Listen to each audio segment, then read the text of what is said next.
Hare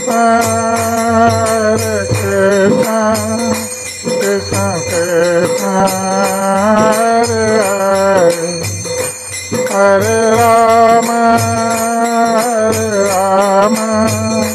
Rama Rama, Hare Hare। तो सज्जन बंद और मातृबंद,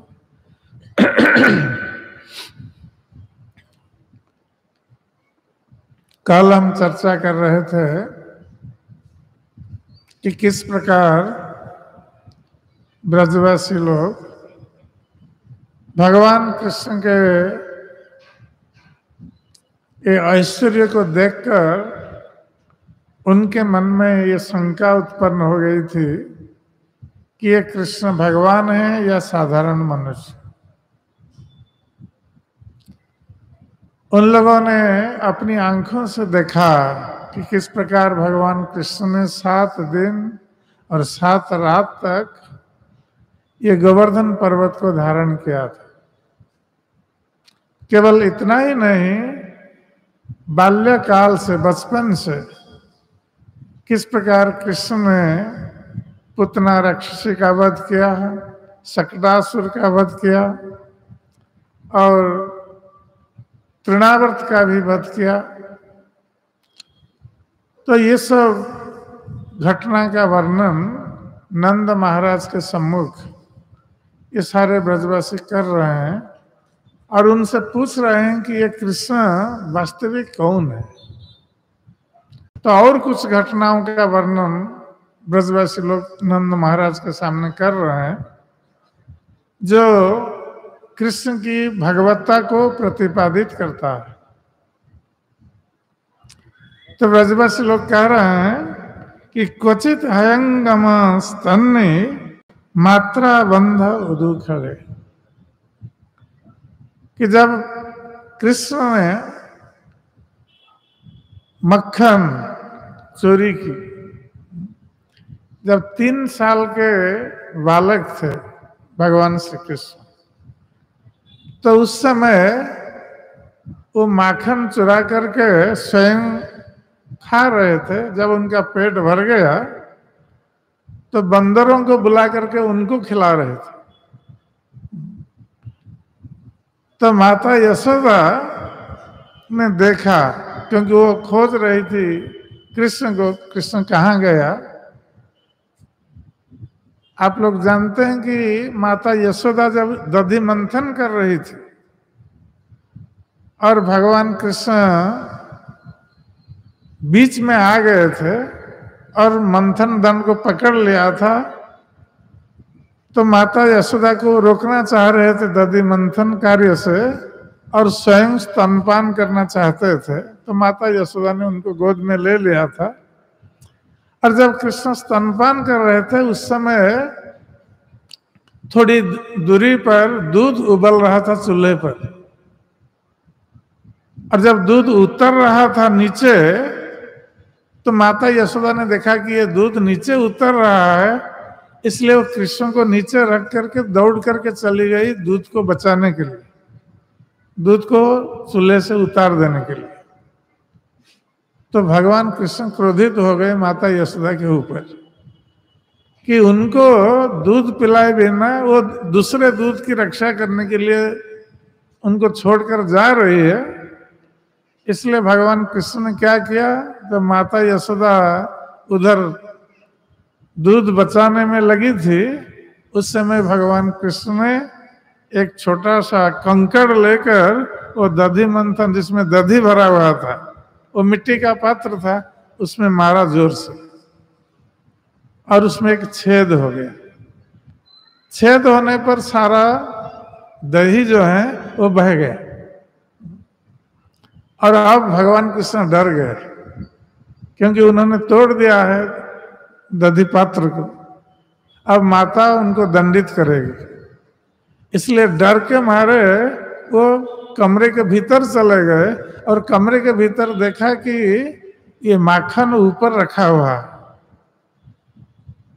तो उन्होंने एक उदुखल के ऊपर उठा और उस पर चढ़ करके वो माखन को निकाला और उखल के ऊपर बैठ करके वो माखन खा रहे थे, और कुछ बंदर आ गए उनको भी खिला रहे थे। किंतु इधर डर था कि कहीं माता यशोदा न आ जाए, तो बीच बीच में इधर उधर देख रहे थे आगे पीछे कि माता यशोदा आ रही है या नहीं, और इधर बंदरों को खिला रहे थे मक्खन।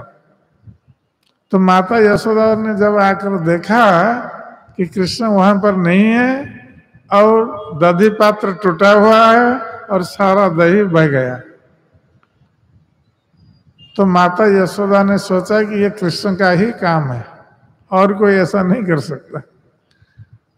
इसलिए उन्होंने एक लाठी हाथ में ली कृष्ण को दंडित करने के लिए, और छिपके छिपके कृष्ण जहां बैठे थे वहां जाकर पहुंच गए। और जैसे कृष्ण ने देखा माता यशोदा को, वो दौड़ पड़े माता यशोदा से बचने के लिए, और माता यशोदा उनके पीछे दौड़ रही है और कृष्ण दौड़ रहे हैं। तो अंत में माता यशोदा ने कृष्ण को पकड़ लिया, और माता के हाथ में डंडा देखकर कृष्ण बहुत भयभीत हो गए, और भयभीत होकर रो रहे हैं और आंख मचल रहे हैं, जैसे बच्चे करते हैं रोते हुए। तो उस समय माता यशोदा ने कृष्ण से कहा कि तुमने ये दधी पात्र को क्यों तोड़ दिया? तो कृष्ण बोलते हैं कि ठीक है, और हम नहीं तोड़ेंगे। वो मार से, डंडे के मार से बचने के लिए कह रहे हैं। तो माता यशोदा कह रही कि तुम्हें यदि इतना भय है, तुम ऐसा काम क्यों करते हो? तो कृष्ण बार बार माता यशोदा से कह रहे कि डंडा फेंक दो माता। वो डर रहे थे, डरने का अभिनय कर रहे थे, क्योंकि यद विभेति स्वयं भयम, कि भगवान कृष्ण को स्वयं भय भी भय करता है, इसलिए कृष्ण किससे भयभीत तो नहीं हो सकते। किंतु ये बाल लीला करके माता यशोदा को आनंद प्रदान कर रहे हैं। तो इस प्रकार माता और पुत्र में वार्तालाप चल रहा था। तो माता यशोदा ने कहा कि तुम्हारा स्वभाव बंदर का है, और बंदर ही तुम्हारे सखा है। तो कृष्ण ने कहा कि ठीक है, यदि हमारा स्वभाव बंदर का है तो हम बंदर लोग जंगल में रहते हैं, वन में रहते हैं, हम वन में चले जाएंगे। तो माता यशोदा को डर लगा कि कृष्ण कहीं वन में ना चल जाए, इसलिए उन्होंने क्या किया, कृष्ण को उस उखल जो पड़ा हुआ था जिसके ऊपर कृष्ण बैठे थे, एक रस्सी में बांधा उनको। वो रस्सी बंधन की लीला बहुत लंबा है, इसका वर्णन हम अब नहीं कर सकते। कि माता यशोदा जितनी बार प्रयास कर रही थी कृष्ण को बांधने के लिए, हर बार रस्सी 2 उंगली छोटी पड़ रही थी, और इस प्रकार माता यशोदा थक गई। उनके घर पर जितनी रस्सी थी और पास पड़ोस से भी रस्सी मंगाई, फिर भी 2 उंगली छोटी पड़ रही थी। तो कृष्ण ने देखा, माता यशोदा परेशान हो गई कि हमारा छोटा सा लड़का है, 3 साल का लड़का, और कृष्ण अभी तक उनका शरीर बढ़ा नहीं है, ऐसा ही है। तो माता यशोदा सोच रही है कि हमारा लड़का तो वही छोटा है, उसका शरीर अभी बढ़ा नहीं है, तो ये रस्सी हर बार क्यों छोटी पड़ रही, और हर बार 2 उंगली ही छोटी पड़ रही है। तो माता यशोदा आश्चर्यचकित हो गई, और जब बार बार वो प्रयास कर रही थी, इसलिए वो शरीर से पसीना निकल रहा था, क्योंकि वो थक चुकी थी। दूसरी गोपियां कह रही थी कि यशोदा छोड़ दो उसको, किंतु माता यशोदा ने ठान लिया कि आज हम देखेंगे कि हमारे लड़के का जो कमर है, ये कमर कितना बड़ा है, क्योंकि उस कमरे में एक करधनी भी बंधी थी उसी प्रकार, फिर भी रस्सी छोटी पड़ रही थी। और ये था दीपावली का दिन। दीपावली के दिन सुबह से माता यशोदा दधि मंथन कर रही थी और ये घटना घटी थी। तो अंत में जब कृष्ण ने देखा कि माता यशोदा बहुत थक गई है, तब जाकर कृष्ण बंधने के लिए राजी हुए। नहीं तो भगवान को कौन बांध सकता है? कोई बांध नहीं सकता। केवल एक ही बंधन भगवान को बांध सकता है, वो है प्रेम का बंधन। रस्सी का बंधन कृष्ण को कभी बांध नहीं सकता। इसलिए माता यशोदा सफल नहीं हुई रस्सी के बंधन से। किंतु जब कृष्ण ने देखा कि माता यशोदा परिश्रम कर रही है, बहुत छोड़ नहीं रही है, तो ये जो दृढ़ निश्चयता है माता यशोदा में,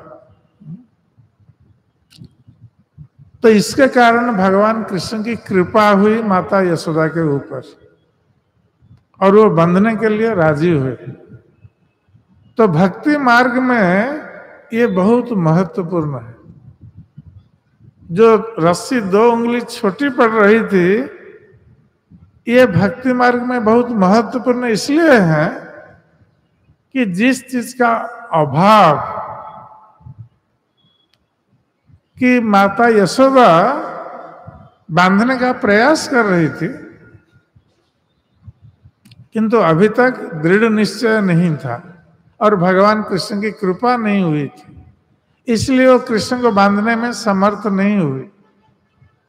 किंतु जब उनके मन में दृढ़ निश्चय हो गया कि आज हम कृष्ण को बांध कर ही रहेंगे,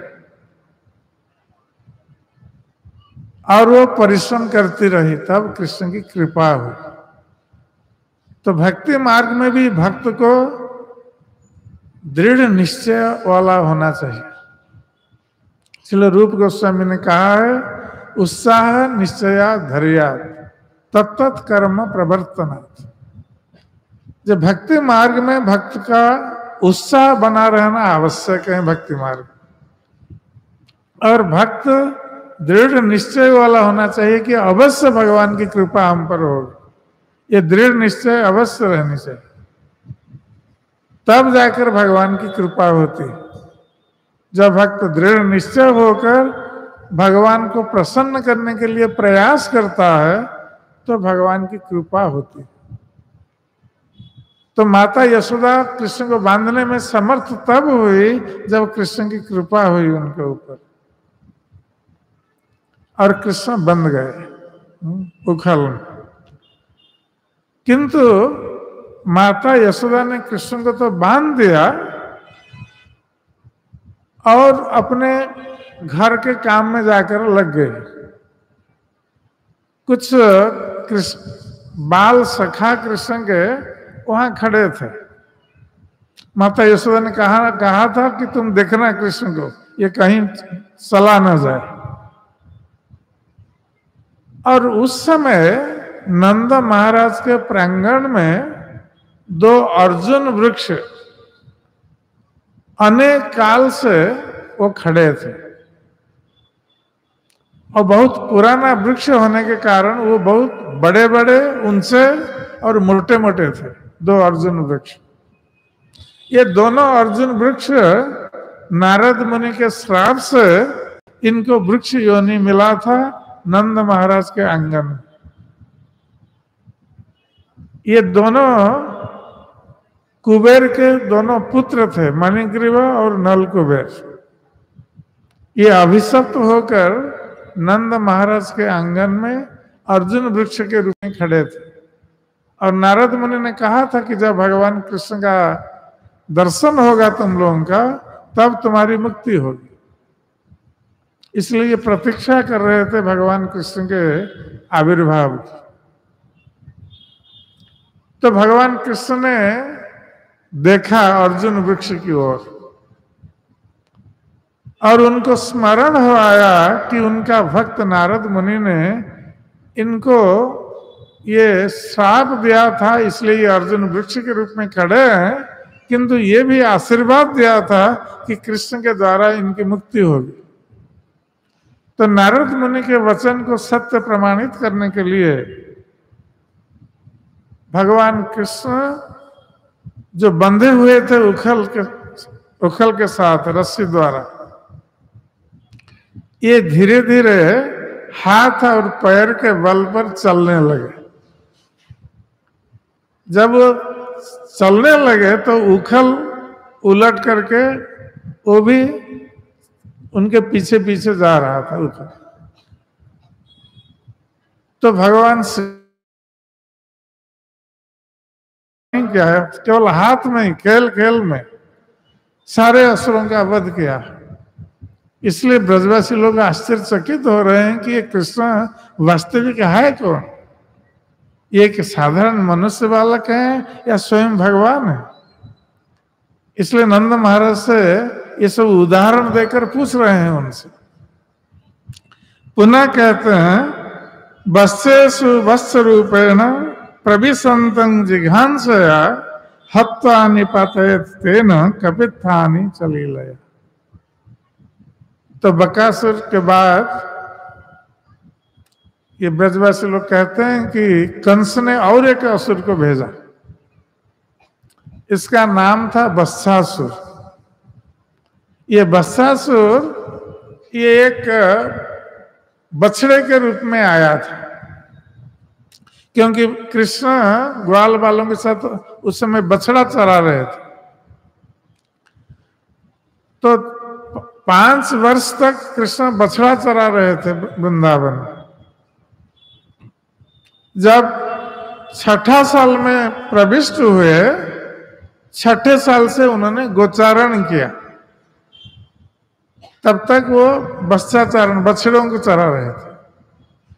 तो ये बत्सासुर आया एक बछड़े का रूप लेकर और कृष्ण के जितने सारे बछड़े थे उनमें मिल गया, जैसे कृष्ण को पता नहीं चले। किंतु भगवान कृष्ण समझ गए कि ये बछड़ा के रूप में एक असुर आया है। तुरंत भगवान कृष्ण पहचान गए और उन्होंने बलराम जी को आंखों के द्वारा संकेत किया कि ये असुर आया है। तो भगवान कृष्ण ने क्या किया, उस बत्सासुर के जो पिछले टांग हैं और उसको पकड़ लिया, पकड़ करके घुमाया जोर जोर से, और जब उसके प्राण निकल गए तो उन्होंने उसको घुमा करके फेंका। एक कैथे के वृक्ष था पास में, उसके ऊपर फेंका और उसके भार से उस कैथे का जो वृक्ष था उससे सारे कैथे नीचे गिर पड़े और वो असुर भी नीचे गिरा ऊपर से। तो इस प्रकार उन्होंने बत्सासुर का वध किया। तो ब्रजवासी लोग कह रहे हैं कि ये जब बछड़ा चरा रहा था, अर्थात 4-5 साल की आयु में इन्होंने बत्सासुर का वध किया है। और पुनः कहते हैं हत्वा रासव दैतेयम तद बंधुश्च बलान्वितम, कि ये कृष्ण रासव दैत्य अर्थात जो गधे के रूप में जो असुर रह रहा था, तो ये ताल वन में ये असुर रहता था। और ताल वन में बहुत अच्छे अच्छे पके हुए ताल वन में सब लटके हुए थे वृक्षों पर, किंतु ताल वन में कोई प्रवेश नहीं कर सकता था इन असुरों के कारण। ये गर्दवासुर ये इसके साथियों के साथ वहां रह रहा था। ये सब गधे का रूप लेकर रह रहे थे। तो तालवन में इसलिए कोई भी प्राणी प्रवेश नहीं कर सका। ताल खाने के लिए कोई प्रवेश नहीं कर सका। और ताल जब पक जाता है उससे सुगंधी आती है। तो एक बार ग्वाल बाल कृष्ण बलराम के साथ जब गोवर्धन पर्वत के पास ये गाय चरा रहे थे, उस समय ग्वाल बालों ने कृष्ण बलराम से कहा कि कृष्ण और बलराम अब हमें भूख लगी और पास में ये ताल वन है जहां से पके हुए ताल की सुगंध आ रही है और हमारा मन करता है कि वो ताल को खाएं, किंतु उस ताल वन में कोई जा नहीं सकता क्योंकि उस ताल वन में ये असुर रहता है। धेनुकासुर उसका नाम, गर्दवासुर कहते हैं। तो ये गधे के रूप में रहता है अपने सगे संबंधियों के साथ और जो भी उस ताल वन में प्रवेश करता है उनको खा जाता है। इसलिए न तो कोई मनुष्य न कोई पशु उस ताल वन में जा सकता है। यहां तक कि पक्षी भी उस ताल वन के ऊपर उड़ने में भय करते हैं क्योंकि उनको भी पकड़ करके खा जाता है। तो जब ग्वाल वालों ने ऐसा बताया कृष्ण और बलराम को, तो दोनों ने गोपाल बालकों को साथ लेकर ताल वन में प्रवेश किया। तो पहले बलराम जी गए आगे और बलराम जी ने क्या किया, जाकर एक विशाल का ताल वृक्ष था उसको जोर जोर से हिलाया और जोर से हिलाने पर उसमें जितने पके हुए ताल थे उस वृक्ष से सब नीचे शब्द करके गिरे और वो गिरने का शब्द सुनकर ये धेनुकासुर जो गधे के रूप में था वो दौड़ करके आया बलराम पर आघात करने के लिए। तो गधे जो होते हैं वो उनके पीछे वाले टांग से आघात करते हैं। तो वो बलराम जी के छाती पर आघात किया, आघात करके चला गया, फिर दूसरी बार आया फिर आघात करने के लिए। तो बलराम जी ने क्या किया, उसके पिछले टांग को पकड़ लिया, पकड़ करके ऐसे घुमा करके उसको फेंका ताल वृक्ष के ऊपर और उस फेंकने में उसका प्राण चला गया। और वो ताल वृक्ष के ऊपर जब गिरा, उस ताल वृक्ष टूट करके दूसरे ताल वृक्ष पर गिरा, वो टूट करके दूसरे ताल वृक्ष पर गिरा। इस प्रकार कई ताल वृक्ष एक साथ गिरे और गर्दवासुर या धेनुकासुर का जब वध हो गया तो उसके जो सगे संबंधी साथी लोग थे वे दौड़ पड़े आक्रमण करने के लिए। तब तक कृष्ण पहुंच गए थे। कृष्ण और बलराम दोनों ने एक एक करके सभी जो असुर थे उनके ऐसे हाथ में घुमा करके ऊपर फेंका ताल वृक्ष के ऊपर, ऐसे सभी को मार डाला एक एक करके। तो इस प्रकार ताल वन जो था वो मुक्त हो गया इन असुरों से। तभी से सारे लोग और पशु आदि ये सब ताल वन में प्रवेश करके ताल खाने लगे। तो वो घटना का वर्णन कर रहे हैं ब्रजवासी लोग। प्रलंबं घातयित्वा उग्रम बलेन बलशालिना अमोचयत ब्रज पशून गोपंस आरण्य वन्यता। तो भगवान कृष्ण ने बलराम जी को प्रेरित किया प्रलंबासुर का वध करने के लिए। ये प्रलंबासुर आया था कंस के द्वारा प्रेरित होकर, और इस प्रलंबासुर ने एक गोप बालक का वेश धारण कर रखा था। गोप बालक का वेश धारण करके ये ग्वाल वालों के साथ मिल गए।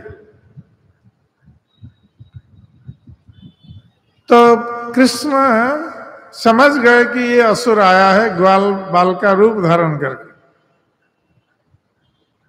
तो कृष्ण ने एक प्रकार की क्रीड़ा की जिसमें चोर और पुलिस की लीला। तो ये दो भाग हो गए। जो ग्वाल बाल थे ये दो दल में बंट गए, और ये गए सब छिपने के लिए। और ऐसा शर्त रखा गया कि जो दल छिपे हुए दूसरे ग्वाल वालों को पकड़ लेगा,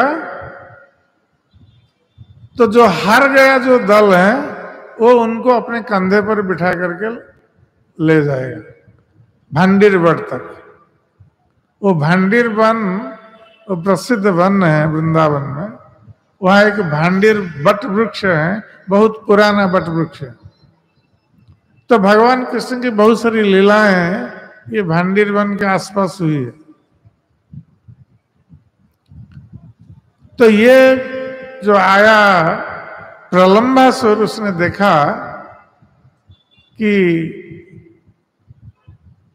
कृष्ण बहुत शक्तिशाली है। वो बहुत भयभीत हो गया कृष्ण को देखकर। तो ये कृष्ण के जो दल हैं उसी में मिल गया, और कृष्ण का दल बलराम जी के जो दल थे ना, बलराम जी का दल कृष्ण के दल को अपने कंधे पर बिठा करके लेना था।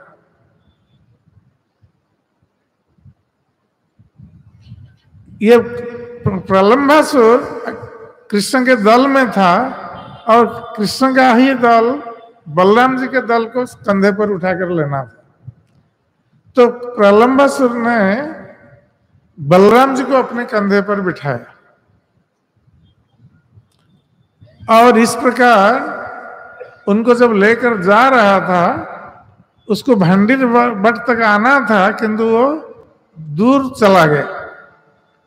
और बलराम जी को मारने की इच्छा से वो फिर आकाश में उठ गया। जब आकाश में उठ गया तब बलराम जी ने सोचा कि ये क्या कर रहा है। तब वो प्रलंबासुर अपने रूप में आ गया। तो बलराम जी को पता चला कि ये असुर है, तो आकाश में उड़ करके उनको बलराम जी को लेके जा रहा है।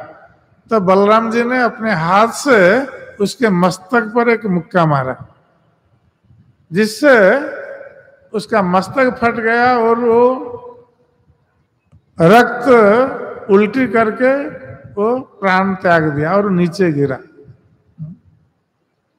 तो इस प्रकार बलराम जी ने प्रलंबासुर का वध किया था।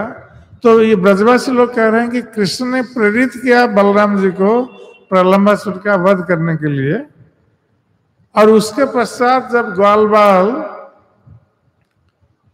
अपने गौओं को लेकर वन में गौएं चरा रहे थे, तो चारों ओर आग लग गई थी,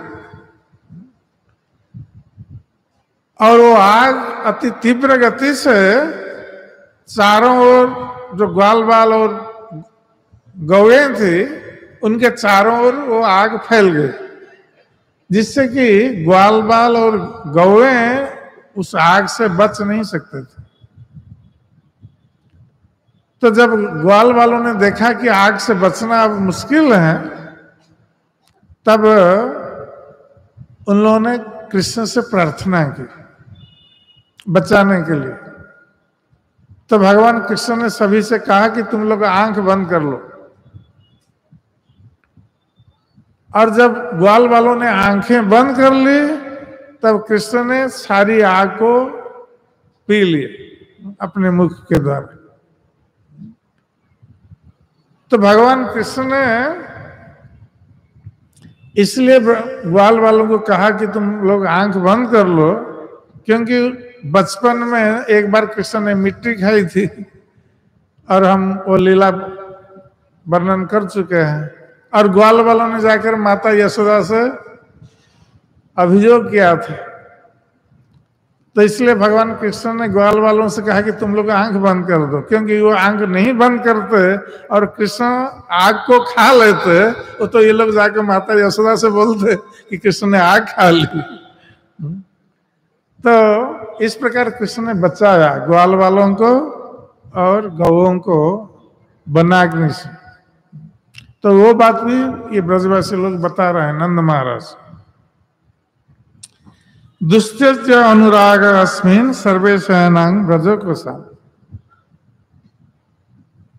तो ब्रजवासी लोग कह रहे हैं, इस वर्णन करने के बाद, कृष्ण के कार्यकलापों का वर्णन करने के बाद कह रहे हैं कि हे नंद महाराज, यद्यपि कृष्ण ये सब कार्य जो अलौकिक कार्य कर रहे हैं, फिर भी उनके प्रति, कृष्ण के प्रति हमारा जो अनुराग है, प्रेम है, ये प्रेम हम त्याग नहीं सकते। क्योंकि जब ब्रजवासियों को भगवत ज्ञान हो जाएगा तो वहां प्रेम नहीं रहेगा, वहां भय उत्पन्न हो जाएगा, क्योंकि ये भगवान है। किंतु ब्रजवासी लोग कह रहे हैं कि यद्यपि कृष्ण इस प्रकार का अलौकिक कार्य करते हैं, फिर भी उनके प्रति हमारा प्रेम दिनों दिन बढ़ता जा रहा है। हम अपने प्रेम को त्याग नहीं सकते, ये दुस्तेज है। और नंदते तनये अस्मासु तथापि औतपति के कथम। और केवल हम कृष्ण से प्रेम करते ये नहीं है, कृष्ण भी हम लोगों से प्रेम करता है। और यदि भगवान होता तो हम लोगों से क्यों प्रेम करेगा? किंतु कृष्ण हम लोगों से भी प्रेम करता है। वस्तुतः यह स्वाभाविक है कि सारे प्राणी भगवान की संतान है, इसलिए भगवान का सारे प्राणियों के प्रति प्रेम भाव रहना यह स्वाभाविक है। किंतु हमारा दुर्भाग्य है कि हम भगवान को भूल गए। हम भगवान की सेवा करना नहीं चाह रहे हैं, यह हमारा दुर्भाग्य है। हम भगवान को भूल गए हैं, किंतु भगवान हमको भूले नहीं। भगवान सदा सर्वदा यही चाहते हैं कि जो बद्ध जीव संसार में दुख कष्ट भोग कर रहे हैं, वो उनके प्रति आकृष्ट होकर उनकी सेवा करके उनके पास चले जाएं। ये भौतिक संसार हम लोगों का रहने का स्थान नहीं है। ये तो दुखालय अशाश्वतम, ये दुख का घर है और अनित्य संसार है। यहाँ कोई भी व्यक्ति सदा के लिए नहीं रह सकता। जातस्य ही ध्रुवं मृत्यु ध्रुवं जन्म अमृतस्य च। जिसका इस संसार में जन्म हुआ है उसकी मृत्यु सुनिश्चित है, और जिसकी मृत्यु हुई है उसका जन्म भी सुनिश्चित है। इसलिए ये संसार जो है हमारे लिए स्थायी निवास स्थान नहीं हो सकता। हमारा स्थायी निवास स्थान केवल भगवान के पास, भगवान का धाम हो सकता है। और भगवान चाहते हैं कि जो जीव इस संसार में दुख कष्ट भोग कर रहे हैं वो उनके पास जाए और नित्य आनंद को प्राप्त करें। किंतु हमारा दुर्भाग्य है कि हम यहाँ इतना कष्ट भोग करने के उपरांत भी हम भगवान के पास जाना नहीं चाहते और ना उनकी भक्ति करना चाहते हैं। ये हमारा दुर्भाग्य। जो भी हो, तो ब्रजवासी लोग अब नंद महाराज से कह रहे हैं पुनः कह रहे हैं, ये तो जो लीलाओं के बारे में ब्रजवासियों ने वर्णन किया, ये तो दूसरों से सुन करके वर्णन किया है, किंतु अपनी आंखों से जो लीला देखी, गोवर्धन धारण की लीला, पुनः कह रहे हैं कि ये 7 साल का बालक कृष्ण, इन्होंने ये गिरिवर महाआद्री, ये विशाल का गिरिराज गोवर्धन पर्वत को इन्होंने 7 दिन तक धारण किया, और हम लोगों ने अपनी आंखों से देखा। ये किससे सुना नहीं, अपनी आंखों से देखा। तो इसलिए हे नंद महाराज, हमारे मन में इस बालक के संबंध में शंका उत्पन्न हो रही है। आप हमारी शंका का निवारण कीजिए कि कृष्ण है कौन, ये सचमुच भगवान है या कोई साधारण मनुष्य बालक है। अब नंद महाराज उत्तर दे रहे हैं ब्रजवासियों को। कहते हैं,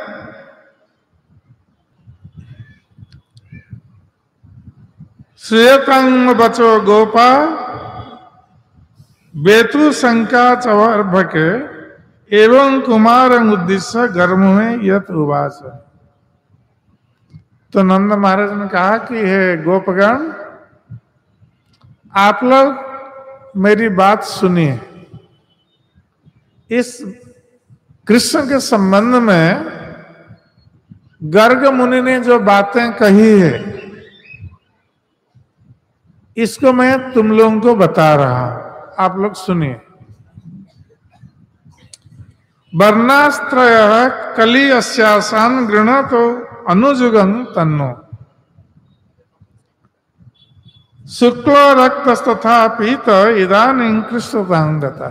तो नंद महाराज कह रहे हैं कि गर्ग मुनि ने मुझे कृष्ण के नामकरण संस्कार के समय गर्ग मुनि ने जो कहा था, मैं वही बात तुम लोगों को कह रहा हूं। क्योंकि हम लोग जानते हैं कि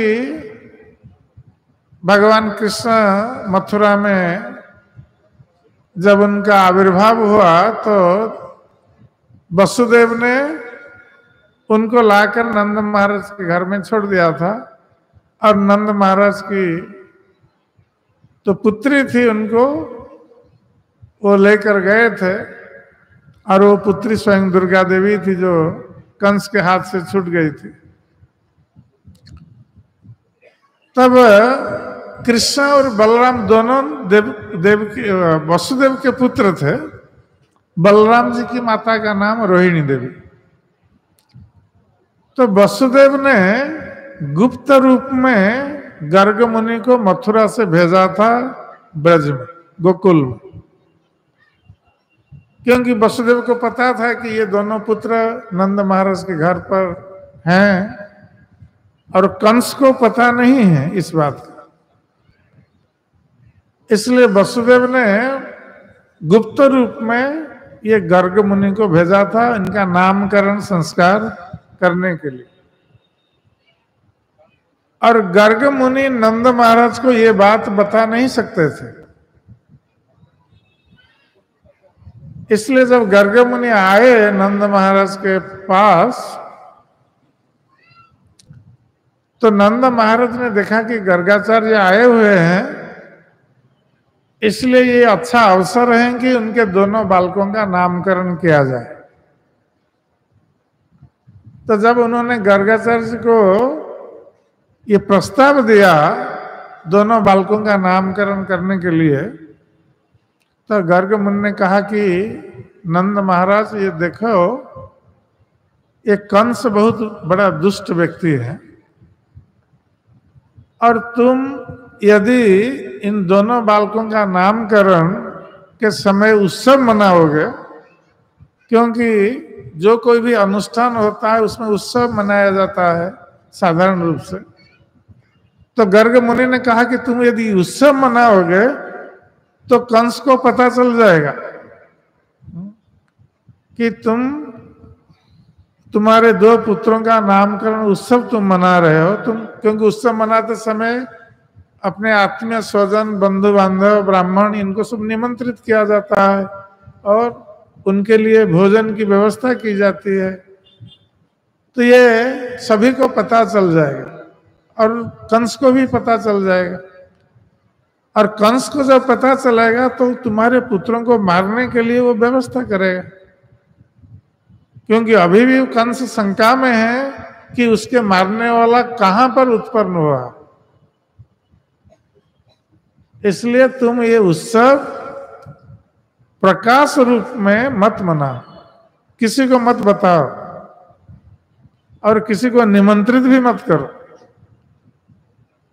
इसलिए गर्गाचार्य ने कृष्ण बलराम का नामकरण उत्सव गौशाला में किया था, अपने घर पर, उनके घर पर, नंद महाराज के घर पर नहीं हुआ था, ये गुप्त रूप में हुआ था। तो उस समय गर्ग मुनि ने नंद महाराज से कहा था ये सारी बातें जो नंद महाराज अब ब्रजवासियों को कह रहे हैं। तो कहते हैं कि वर्णास्त्र किल अस्यासान गृणतो अनुजुगं तनु। तो गर्ग मुनि ने नंद महाराज से कहा कि हे नंद, तुम्हारा ये बालक जो है ये पूर्व में कई बार ये अवतार ले चुका है,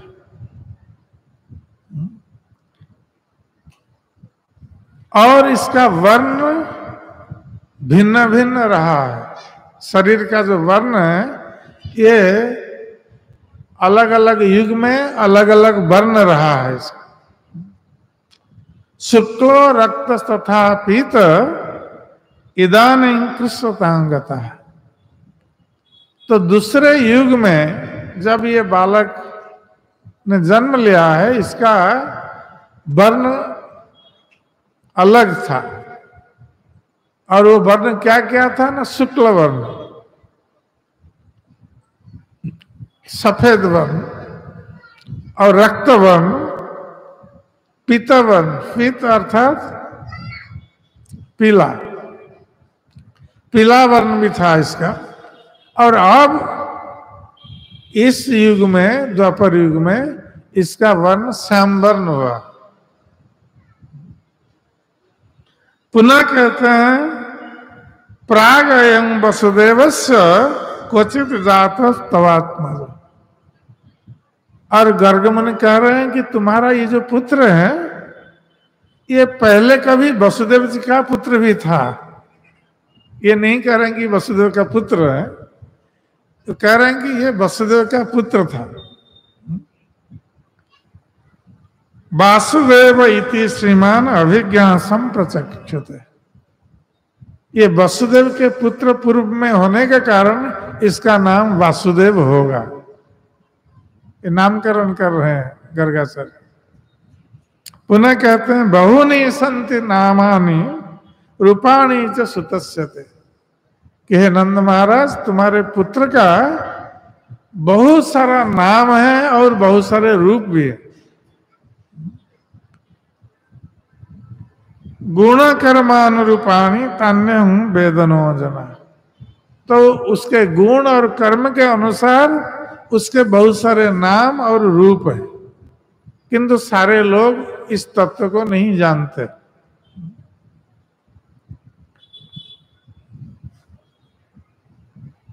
और नंद महाराज से गर्ग मुनि ने यह भी कहा था कि ये सब श्रेय आधास्याद गोप गोकुल नंदन अनेन सर्व दुर्गाणी यं अंज तरिष्यथ। तो गर्गा मुनि ने कहा था नंद महाराज से कि तुम्हारा ये बालक, ये तुम्हारा हर तरह से मंगल करेगा और सर्व दुर्गाणी, जितनी सारी विपत्तियां आएगी, सारी विपत्तियों से ये तुम्हारा बालक तुम्हारी और तुम्हारे ब्रज की रक्षा करेगा। या एतस्मिन् महाभागे प्रीतिं कुर्वति मानवाः नारयो अभिभवन्ति एतान् विष्णु पक्षान् इवासुरा। और गर्ग मुनि ने कहा कि तुम्हारे ये बालक के प्रति जो भी व्यक्ति प्रेम करेगा, भक्ति करेगा, तो वो व्यक्ति का कोई शत्रु उसका कुछ बिगाड़ नहीं सकता। जैसे भगवान कृष्ण भगवत गीता में घोषणा करते हैं कि अर्जुन प्रतिजानी न मे भक्तः प्रणश्यति। तो भगवान कृष्ण ने अर्जुन से कहा कि अर्जुन तुम इस संसार में घोषणा कर दो कि मेरे भक्तों का कभी विनाश नहीं होता, मैं मेरे भक्तों की रक्षा करता हूं। ये भगवान की प्रतिज्ञा है। इसलिए गर्ग मुनि ने नंद महाराज से यही बात कही कि ये समस्त प्रकार विपत्तियों से तुम्हारी रक्षा करेगा और उसके साथ साथ कोई भी तुम्हारा शत्रु तुम पर विजय प्राप्त नहीं कर सकता। शत्रुओं के भय से तुम्हारा ये बालक तुम्हारी रक्षा करेगा। जिस प्रकार देवता लोग जो विष्णु पक्ष हैं, जो विष्णु के भक्त हैं, उन पर असुर लोग कभी विजय प्राप्त नहीं कर सकते। तो उसी प्रकार कोई भी तुम्हारे पुत्र की कृपा से तुम पर विजय, शत्रु पक्ष विजय प्राप्त नहीं कर सकेगा। तस्मात् नंद कुमारोऽयं नारायण समो गुणैः। तो गर्ग मुनि ने यह भी कहा नंद महाराज से कि तुम्हारा ये जो पुत्र है, इसमें नारायण, भगवान नारायण के समान गुण है। ये नहीं कह रहे हैं कि ये नारायण ही है, स्वयं नारायण के मूल हैं, ये नहीं बता रहे हैं गर्ग मुनि। कह रहे हैं कि नारायण के सारे गुण इसमें है,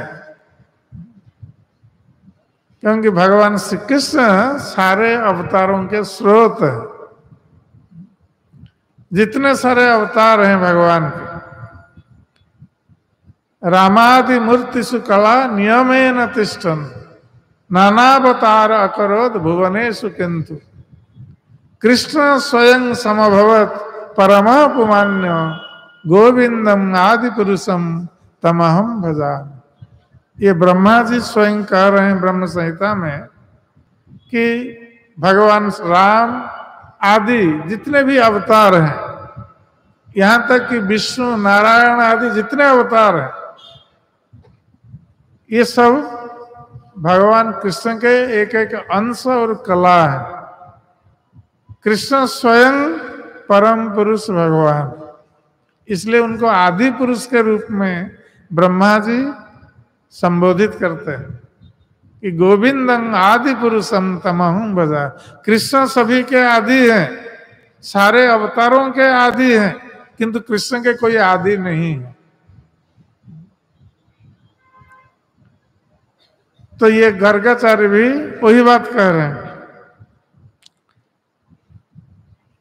तस्मात् नंद कुमारे नारायण समो गुणैः श्रिया कीर्तानुभावेन तत्कर्मसु न विस्मय।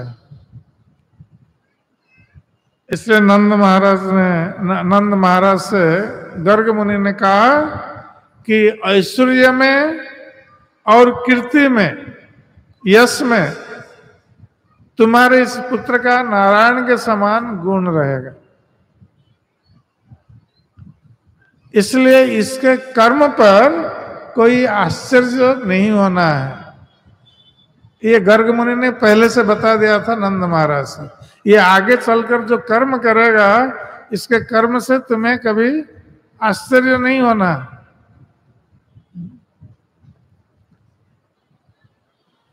इति अद्धामां समाधिस्य गर्गे च स्वगृहंगते मन्ने नारायण संस कृष्ण अक्लिष्ट कारिण। तो नंद महाराज ने ब्रजवासियों से कहा कि ये वचन बोलकर गर्ग मुनि अपने घर लौट गए और उन्होंने मुझे जो कहा इससे मैं यही मानता हूं कि कृष्ण ये नारायण का अंश है और हर तरह के जो बाधाएं हैं उससे वो रक्षा कर सकता है। इति नंद वच श्रुत्वा गर्ग गीतं ब्रजोकसः मुदितानंदगानर्चु कृष्णं च गत विस्मया। तो जब ब्रजवासियों ने नंद महाराज के मुख से गर्गाचार्य की जो उक्ति है उसको सुनी कि कृष्ण नारायण के समान उनके पास गुण है, शक्ति है, ऐश्वर्य है, तो उनका जो संदेह था वो संदेह चला गया।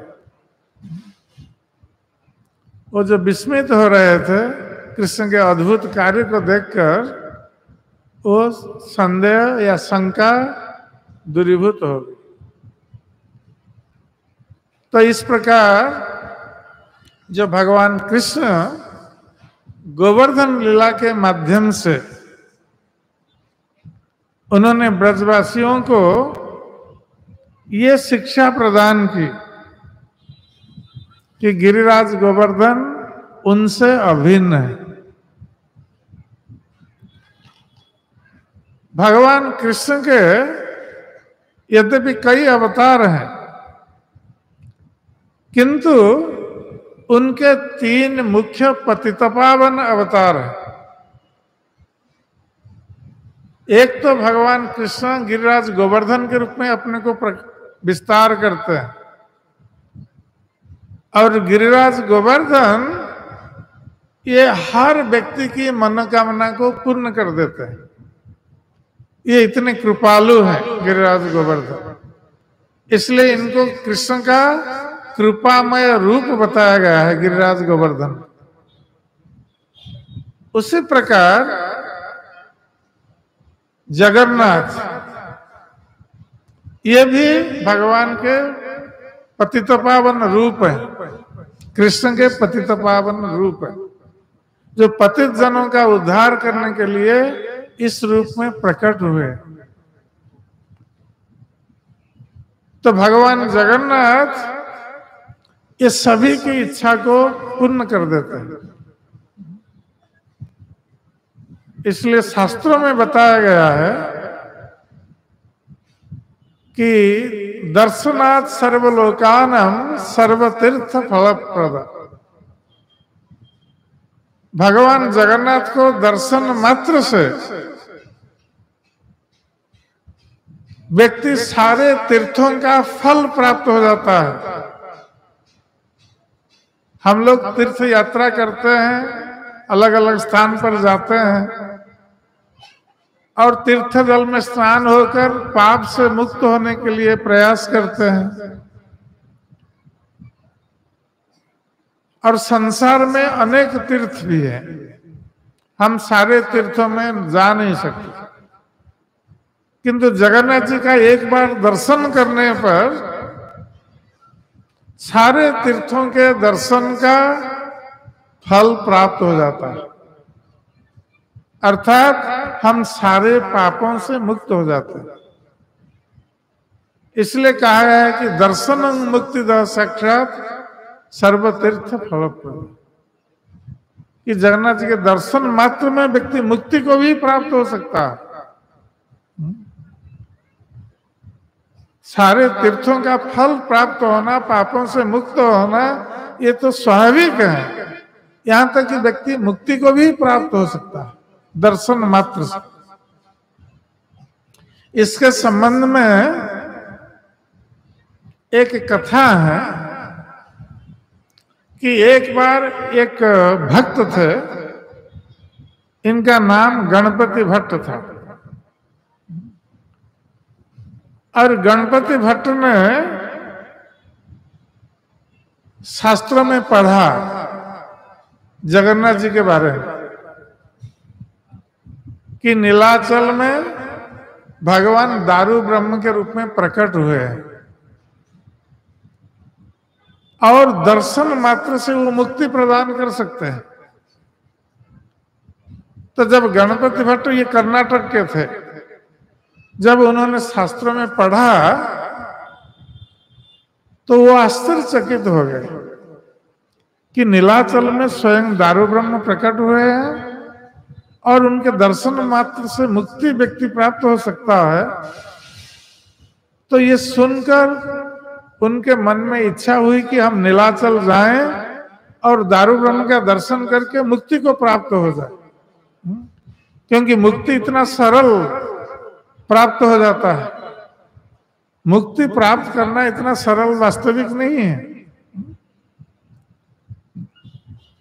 आरूह्य कृत्सेन परम पदं तत पतन्ति अधो अनादृत दुष्मतंग्र, कि जो मुक्ति प्राप्त करना चाहते हैं उनको अनेक कुछ साधना करनी पड़ती है, तभी जाकर कोई मुक्ति को प्राप्त हो सकता है। किंतु अधिकतर लोग मुक्ति को प्राप्त नहीं होते हैं। कठिन परिश्रम के पश्चात भी मुक्ति को प्राप्त नहीं होते, कठिन साधना करने के पश्चात भी मुक्ति को प्राप्त नहीं होते और उच्च पद से उनका पतन भी हो जाता है। तो गणपति भट्ट ने जब सुना कि दर्शन मात्र से मुक्ति व्यक्ति प्राप्त हो सकता है, कोई साधना करने की आवश्यकता नहीं है, तो उन्होंने कहा ये तो बहुत अच्छी बात है कि हम चले दारू ब्रह्म का दर्शन करें और मुक्ति को प्राप्त हो जाए। तो पैदल कर्नाटक से चलकर आए गणपति भट्ट, आकर नीलाचल में पुरी में पहुंचे, जो अठर नला है पुरी प्रवेश के पहले। तो वहीं पर आकर वो विश्राम कर रहे थे, इतनी दूरी से चलकर आ रहे थे, विश्राम कर रहे थे। तब उस दिन था स्नान पूर्णिमा का दिन, जब वो पहुंचे पुरी। तो गणपति भट्ट ने देखा कि कुछ लोग रास्ते में जा रहे हैं और हाथ में मिट्टी के बर्तन में कुछ लिए हुए हैं और बातचीत करते हुए आनंद में जा रहे हैं। तो गणपति भट्ट ने उन लोगों से पूछा कि आप लोग कहाँ गए थे और कहाँ जा रहे हैं? तो उन लोगों ने बताया कि हम गए थे जगन्नाथ जी का दर्शन करने के लिए, और जगन्नाथ जी का दर्शन करके हम लोगों ने महाप्रसाद सेवन किया और कुछ महाप्रसाद हमारे घर के लोगों के लिए लेके जा रहे हैं, घर जा रहे हैं। तो गणपति भट्ट ने जब सुना तो उन्होंने सोचा कि हमारा आना नीलाचल में व्यर्थ हो गया। हम इतनी दूरी से पैदल चल करके आए हैं मुक्ति प्राप्त करने के लिए, दारू ब्रह्म जगन्नाथ का दर्शन करके मुक्ति प्राप्त करेंगे, इस आशा से हम आए थे। किंतु अब हम देख रहे हैं कि ये लोग दारू ब्रह्म का दर्शन किए किंतु इनको मुक्ति नहीं मिली, ये तो घर वापस जा रहे हैं। तो हमारा आना यहाँ व्यर्थ हो गया। तब अब उन्होंने सोचा कि अब हम कर्नाटक लौट जाएंगे, अब हम दर्शन के लिए नहीं जाएंगे। तो जब ये सोच करके बैठे हैं तो जगन्नाथ जी को पता चल गया कि मेरा भक्त आया है, उधर बैठा है और इस आशा से आया है कि वो मेरा दर्शन करके मुक्ति को प्राप्त होगा। अब उसके मन में जो विश्वास था, अब वो विश्वास टूट गया है उसका, क्योंकि ये लोग दर्शन करके घर लौट रहे हैं महाप्रसाद सेवन करके। तो जगन्नाथ जी आए एक ब्राह्मण के रूप में। वो आकर गणपति भट्ट से पूछा कि आप इधर क्यों बैठे हैं, आप कहां से आए हैं आप? तो गणपति भट्ट ने कहा कि हम तो कर्नाटक से आए हैं और हम आए थे जगन्नाथ जी का दर्शन करके मुक्ति प्राप्त होने के लिए, किंतु हम देख रहे हैं कि लोग यहाँ दर्शन करके जगन्नाथ जी को महाप्रसाद भरपेट पाते हैं और घर लौट करके जा रहे हैं, कोई तो मुक्ति प्राप्त यहाँ नहीं करता है। इसलिए हम सोच रहे हैं कि हमारा आना यहाँ व्यर्थ हो गया, अब हम कर्नाटक लौट चलेंगे। तो जगन्नाथ ब्राह्मण के रूप में आए थे, तो ब्राह्मण ने कहा कि ये लोग जो आए थे दर्शन के लिए, ये लोग जब घर से निकले तो ये लोग घर से ही मनस्थ करके आए हैं, मन में ये सोच करके आए हैं कि हम जाएंगे जगन्नाथ जी का दर्शन करेंगे और भरपेट महाप्रसाद सेवन करेंगे और कुछ महाप्रसाद लेकर घर लौट करके आएंगे, वापस आएंगे। यही मनस्थ करके घर से निकले थे, ये तो मुक्ति के लिए निकले नहीं है। इसलिए उनकी इच्छा पूर्ण जगन्नाथ कर रहे हैं। वो दर्शन किया, प्रसाद सेवन किया, अब घर जा रहे हैं। और यदि ये लोग मुक्ति के लिए आते, जगन्नाथ जी का दर्शन करते, तो उनकी मुक्ति भी हो जाती। तो गणपति भट्ट ने सोचा हाँ ये तो ठीक है, तो ये लोग मुक्ति के लिए तो आए नहीं है, इनका जो संकल्प है तो जगन्नाथ जी ने इनका संकल्प पूरा कर दिया। अब किंतु हम आए हैं मुक्ति के लिए। तो ब्राह्मण ने कहा कि तुम जाओ, तुम मुक्ति के लिए आए हैं तो जाओ दर्शन करो जगन्नाथ जी का, तुम्हारी भी मुक्ति हो जाएगी। तो गणपति भट्ट गए, निकले दर्शन के लिए। जब जाकर स्नान मंडप पर स्नान यात्रा के दिन जगन्नाथ बलदेव सुभद्रा स्नान करते हैं, उसको देव स्नान पूर्णिमा कहा गया है।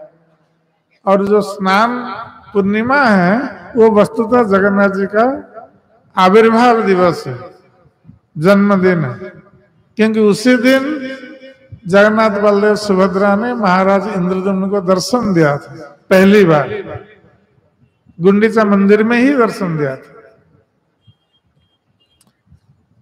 तो जब गणपति भट्ट गए दर्शन करने के लिए, तो स्नान मंडप में जाकर भगवान के सामने जाकर दर्शन कर रहे हैं,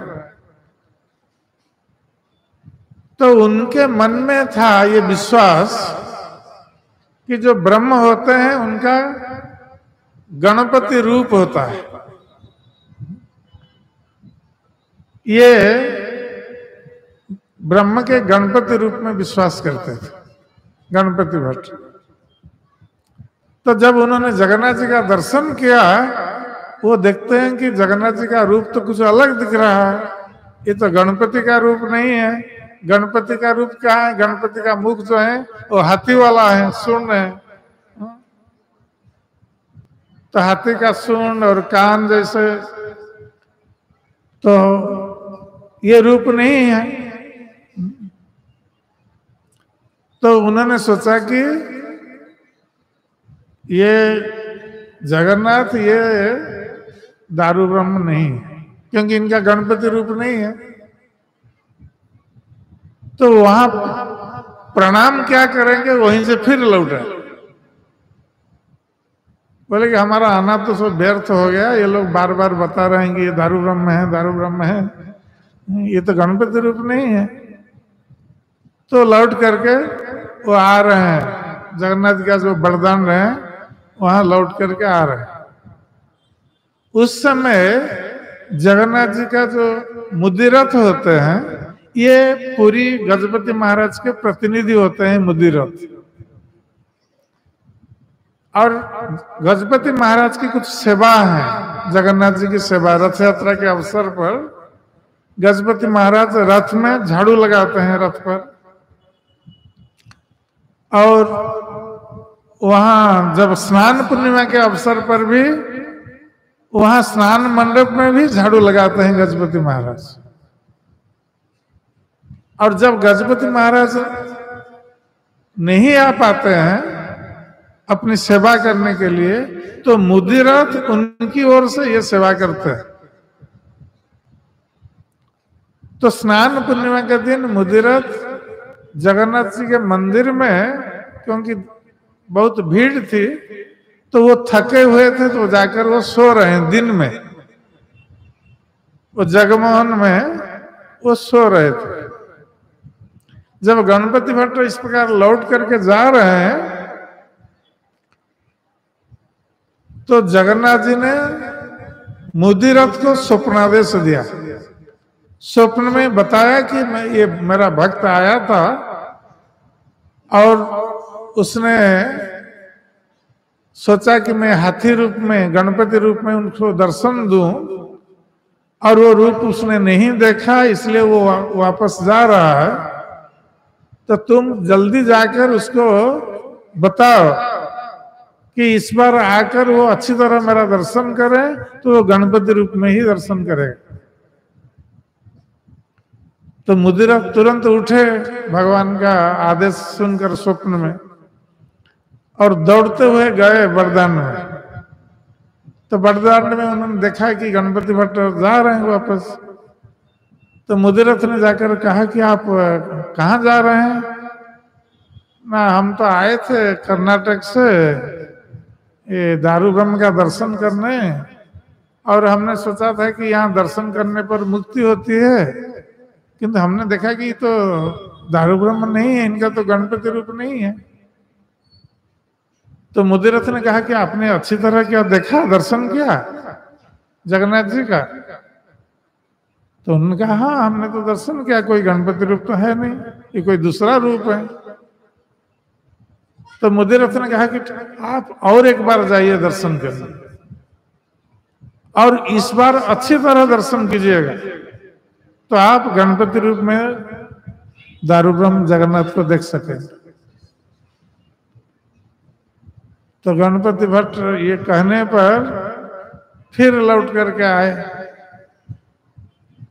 आकर जब गए जगन्नाथ जी के सामने, तो देखा जगन्नाथ जी गणपति रूप में। जय जगन्नाथ स्वामी की। और गणपति रूप में देखकर उनको दृढ़ विश्वास हो गया कि ये दारू ब्रह्म है, और वो आए थे मुक्ति के लिए। दर्शन मात्र से मुक्ति प्राप्त होते हैं, ये पढ़ा था शास्त्रों में। तो जगन्नाथ जी को प्रणाम किया और तुरंत जगन्नाथ जी के सामने वो प्राण त्याग दिए और उनकी मुक्ति हो गई। तभी से स्नान यात्रा के अवसर पर जगन्नाथ जी को ये हाथी वेश किया जाता है। स्नान पूर्णिमा के दिन जगन्नाथ जी हाथी वेश होता है, गणपति वेश। पहले हाथी वेश नहीं होते थे, तभी से ये प्रथा चली। तो ये जगन्नाथ जी की महिमा है कि वो सभी की इच्छा को पूर्ण करते हैं, बहुत कृपामय है। जो कोई भी व्यक्ति जिस किस इच्छा से जगन्नाथ जी के पास जाएगा, उनका दर्शन करेगा, जगन्नाथ जी उस इच्छा को पूर्ण कर देते हैं। ये क्योंकि वो कृष्ण और जगन्नाथ में कोई अंतर नहीं है।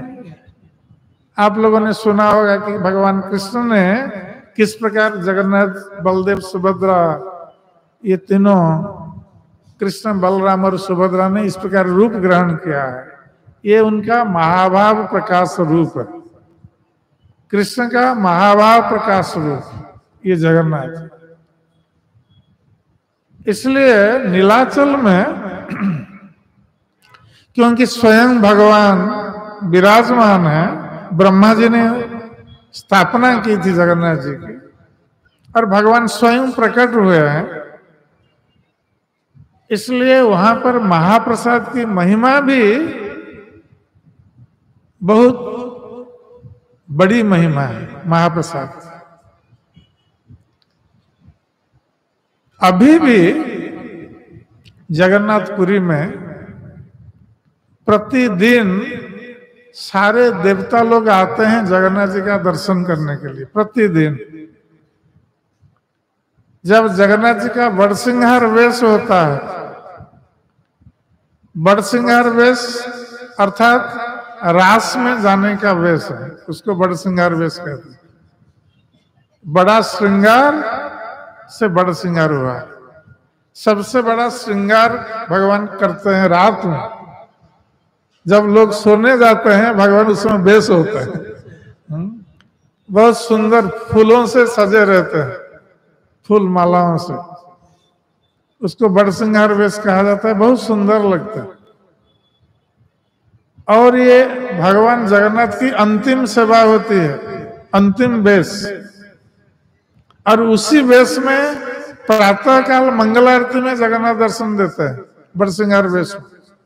जो लोग मंगल आरती का दर्शन किए होंगे जगन्नाथपुरी में, वो बड़सिंगार वेश का दर्शन किए होंगे।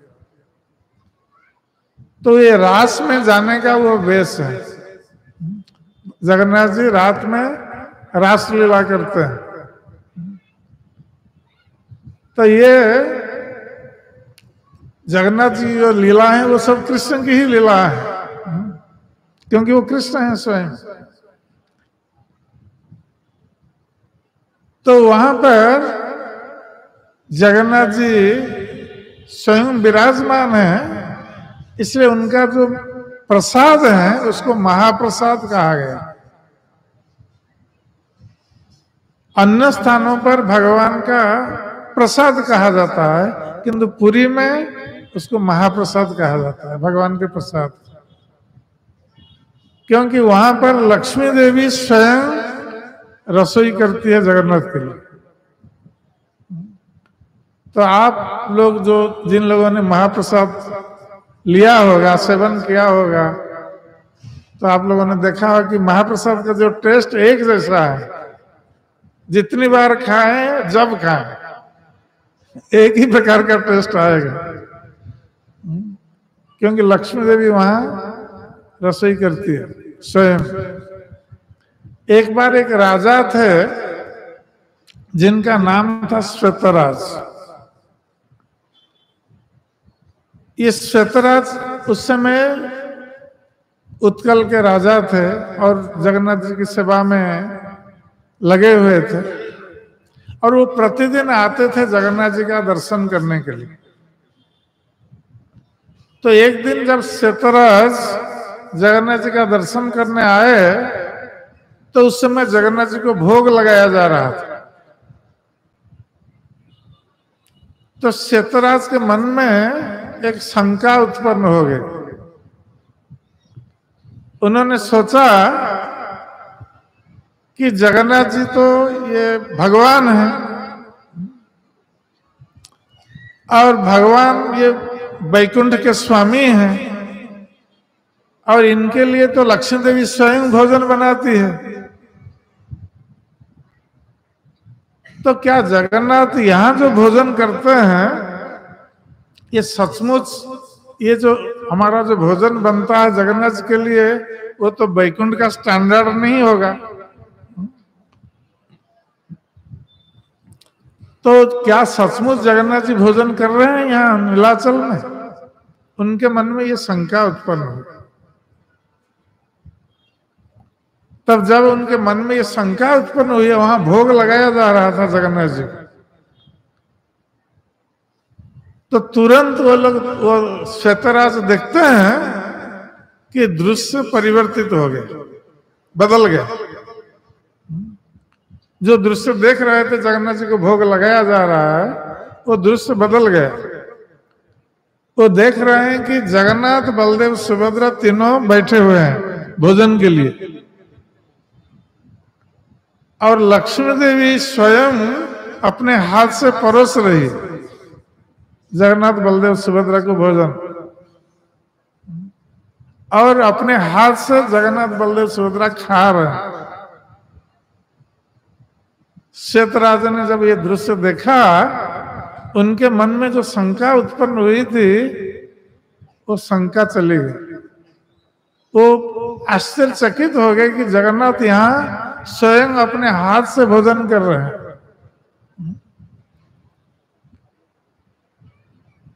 तो नीलाचल में जगन्नाथ स्वयं अपने हाथ से भोजन कर रहे हैं, इसलिए वो महाप्रसाद है। और जैसे हम बता रहे थे कि प्रतिदिन देवता लोग आते हैं जगन्नाथ जी का दर्शन करने के लिए, और देवता लोग रात में ही आते हैं, दिन में नहीं आते हैं। रात में जब जगन्नाथ जी का बड़ सिंगार वेश होता है, अंतिम वेश, उस समय अधिक लोग रहते नहीं मंदिर में, बहुत अल्प लोग रहते हैं मंदिर में। उसी समय देवता लोग मनुष्य रूप में आते हैं जगन्नाथ जी का दर्शन करने के लिए।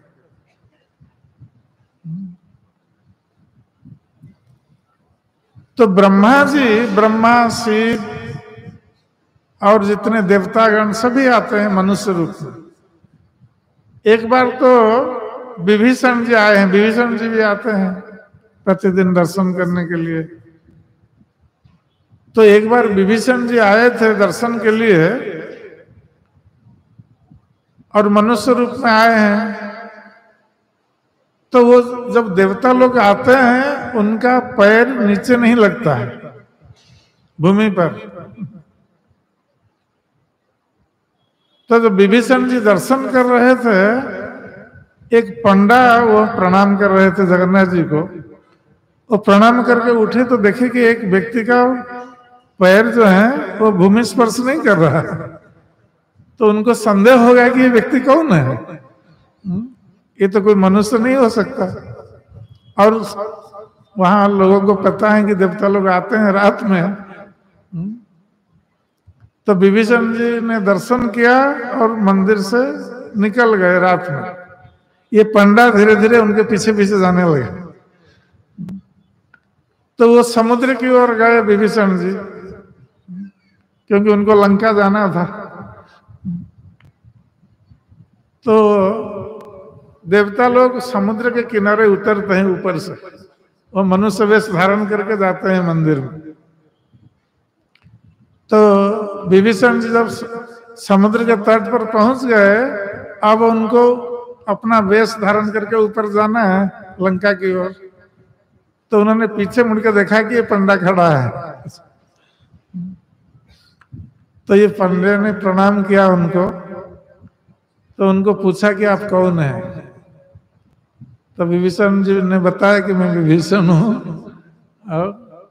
तो उन्होंने अपना परिचय दिया और उनको एक गले से एक हार निकाल करके दिया था उस पंडे। तो जो भी हो, तो ब्रह्मा जी भी आते हैं प्रतिदिन जगन्नाथ जी का दर्शन करने के लिए।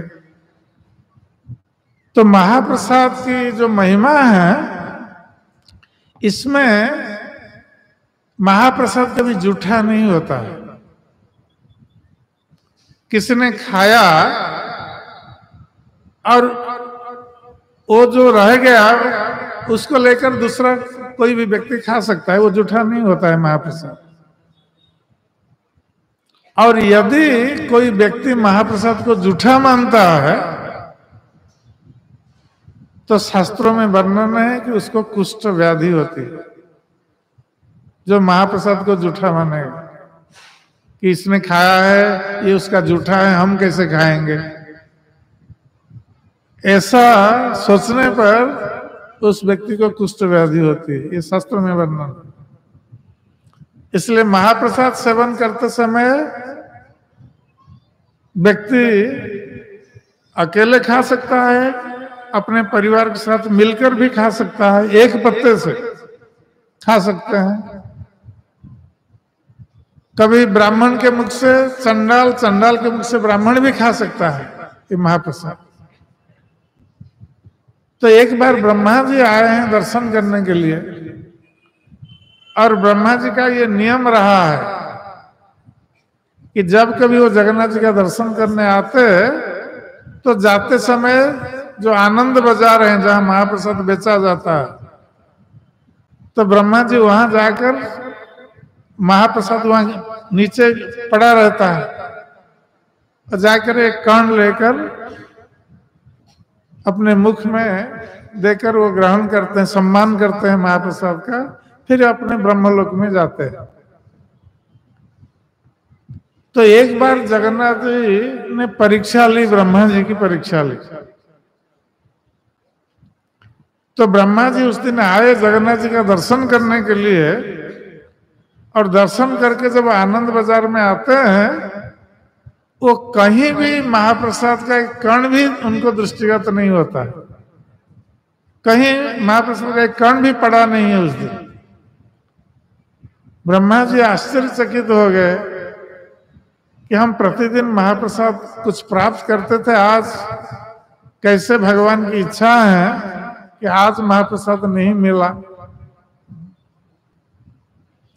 तो दुखी होकर ब्रह्मा जी चारों ओर उन्होंने खोजा, ढूंढा, किंतु कहीं भी महाप्रसाद मिला नहीं, और दुखी होकर सिंह दरवाजा होकर बाहर निकल के जा रहे हैं। तो जब ब्रह्मा जी जाते हैं, उस समय दूर में देखते हैं कि एक कुत्ता कुछ खा रहा है। जब पास में पहुंचे, उन्होंने देखा कि जो हाँ महाप्रसाद इसमें बनता है, मिट्टी का जो बर्तन है, तो उसमें मुंह भर्ती करके ये कुत्ता खा रहा है। तो ब्रह्मा जी बहुत प्रसन्न हो गए। उन्होंने सोचा कि कुत्ता जो महाप्रसाद पा रहा है, इसका अर्थ है कि उस पात्र में कुछ महाप्रसाद है। तो ब्रह्मा जी वहां गए और कुत्ता खा रहा था उस पात्र से, मिट्टी के पात्र से। वहां से कण लाकर अपने मुख में डाले और प्रसन्न होकर अपने ब्रह्मलोक में गए ब्रह्मा जी। क्योंकि महाप्रसाद जूठा नहीं होता है, चाहे कुत्ता खाए कोई मनुष्य खाए, महाप्रसाद वो दिव्य है और परम पवित्र है। इसलिए महाप्रसाद में ये भौतिक ज्ञान नहीं लाना है, वो दिव्य है, ये भौतिक प्रसाद नहीं है। और आप जब कभी भी महाप्रसाद लें, कभी भी आपका पेट खराब नहीं हो। दूसरा खाद्य में पेट खराब हो सकता है, किंतु महाप्रसाद में कभी पेट खराब नहीं होगा। किंतु महाप्रसाद के बाद आप मछली मांस कभी मत खाइए, ये महाप्रसाद का अपमान है, और उससे आप दंडित हो सकते हैं, जगन्नाथ दंडित कर सकते हैं। यदि कोई महाप्रसाद की अवमानना करता है और महाप्रसाद खा के बाद में फिर मछली मांस खा लेता है, तो वो जगन्नाथ जी के द्वारा स्वयं दंडित होगा। इसलिए ये ध्यान रखना है कि महाप्रसाद का सम्मान हो हर स्थिति में। जय श्री महाप्रसाद की जय, श्री जगन्नाथ बलदेव सुभद्रा महारानी की जय, श्री प्रभुपाद जी महाराज की जय, गौर भक्त वृंद की निताय गौर प्रेमानंदे हरि हरि बोल।